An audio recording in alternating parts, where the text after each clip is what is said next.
So as I mentioned, manga does have traditional art foundations. You do have to know how to draw the human figure before you can simplify it and do a more cartoony version or more manga style version of it.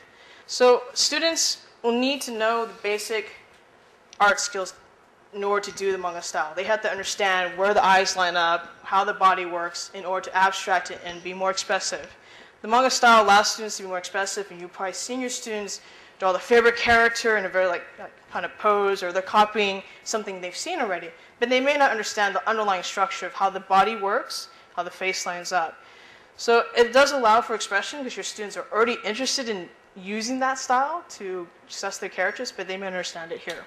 Here we have a realistic portrait. So I'm going to overlay tracing paper, and I'm just going to deconstruct it like you would for a standard traditional drawing portrait. And then what I'll do next is I'll draw a more manga style right next to it, so you can see how they're very related. You're going to start with your circle, and then draw down the lines for the chin. Okay. And then draw the neck in here if you have it. All right, so your midline for the eyes will be, and then a vertical line for the rest of the features, the nose and mouth. Okay. So it's your basic standard, head setup. Okay. So you have your eyes, and your nose, nostrils, mouth, ears, and some suggestion of hair here. All right. So let me go ahead and make it darker so you guys can see it. I'm going to leave the guidelines in, so when I draw the next side here, you can see the direct relation to it. Okay. All right. Circles here. Chin. Right. And your eyes are lined up on the midline here. Eyebrows. And I'm just going to roughen the hair and the ears.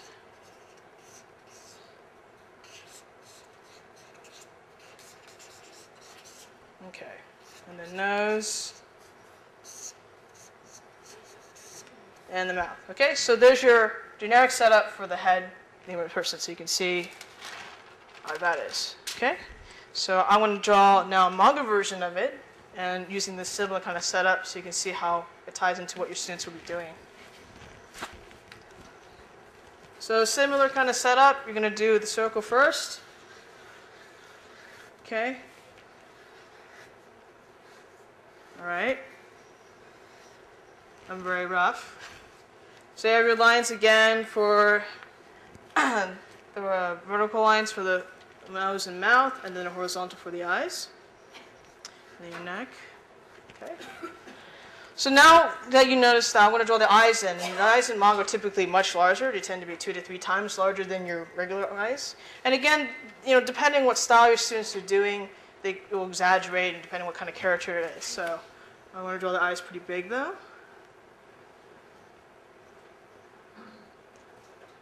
Right, and then the eyebrows. Now the nose is typically very realistic. It's kind of one of the harder things to draw, but for anime manga, they usually just abstract it to a very simple abstracted line.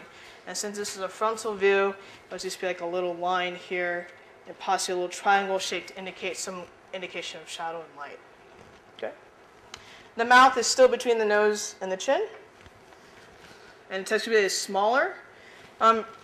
On the normal face, your eyes will line up with the corner of the mouth, line up with the eyes here, but in manga, typically the mouth tends to be smaller.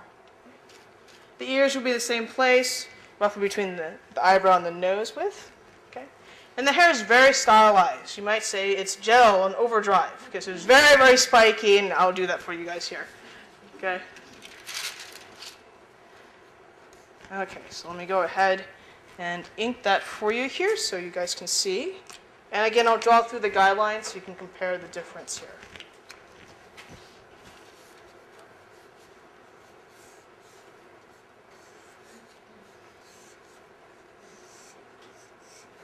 All right.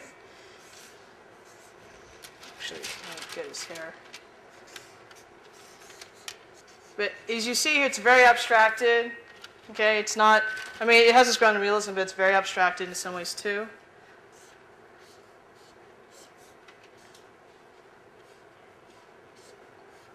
Okay, so like I said, the nose is, like I said, you'll typically see it's a little triangle. Again, it's just to indicate some shadow.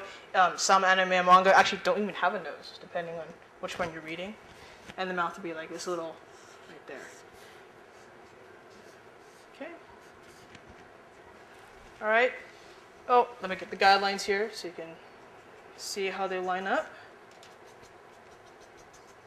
So you can see here your more realistic setup, and then there's your manga style setup. And again, the guidelines are, again, just guidelines. Your students will be flexible in how you want to express a student. Maybe they want narrow eyes, that sort of thing.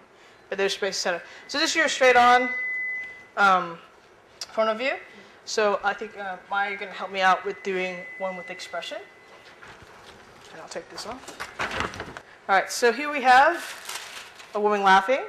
Okay, very elastic face. So Maya here is going to draw through it here and show you how the expressions are much more exaggerated and abstracted for manga, and I'll talk you through it here. Again, the setup is the same. You have your circle for the head, draw the lines down for the chin. Okay, and your guidelines are there for lining up the facial features. So you can see that the structure will be the same for a traditional portrait. The difference will be in how to set up all the facial features. So you can see here that in the realistic portrait, you'll see the woman's eyes are pretty close shut. And in the manga style version, the eyes are just basically just little lines, but even more so. So that is very exaggerated. The mouth, as you know, your human face stretches all the time. For manga, there'll be sometimes the mouth will actually drop past the chin, depending on the mood. I don't know if you guys have seen that. Sometimes they'll be laughing and it's like all the way down to here. So it allows for a lot of expressive freedom for your students also. You see how Maya's basically rendered the mouth very simply in the drawing. I mean, we're not concerned about the teeth. As you know, most manga don't have to have lips. They're just like a line for the mouth. There we go. Yeah. So you can see here how different the mouth is, for example, how really abstracted the nose is. It's very small and indicated, and the eyes are simply closed shut. So here we have an example of a realistically drawn woman. Okay, and we have a turnaround here of a manga style person, the same style. You notice that it's more extracted, even in terms of the legs here, much more simplified. There's less detail about the knees. You're not concerned with that. But you see here that the proportions are pretty much the same as you would have for a regular human body. You'll see some very wild exaggerations in manga and comics for action sequences, close-up fists, then speed lines, that kind of thing. But the basics are the same here, as you can see. You can see how the body portions, facial portions are pretty much standard. It's just a matter of applying the manga style to it that your students are mostly interested in.